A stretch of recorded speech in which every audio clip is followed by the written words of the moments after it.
राज्य शासनाकडून अतिवृष्टी आणि पूरग्रस्त शेतकऱ्यांसाठी मदत जाहीर करण्यात आली। शेतकऱ्यांसाठी 1365 कोटी रुपयांची मदत जाहीर करण्यात आली।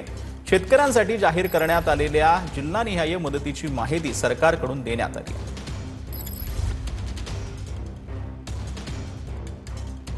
तर नुकसानग्रस्त शेतकऱ्यांसाठी जिल्हानिहाय मदत जाहीर करण्यात आली। यामध्ये कुठल्या जिल्ह्याला किती मदत करण्यात आली आहे ते आपण ग्राफिक्सच्या माध्यमातून समजून घेतोय।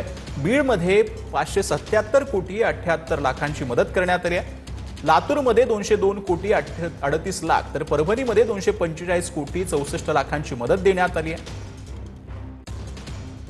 नांदेडमध्ये 28 कोटी 52 लाखांची मदत देण्यात आली आहे, तर साताऱ्यामध्ये 6 कोटी 29 लाखांची मदत जी आहे ती देण्यात आलेली आहे। तर कोल्हापूरमध्ये 3 कोटी 18 लाखांची देखील मदत जी आहे ती देण्यात आली।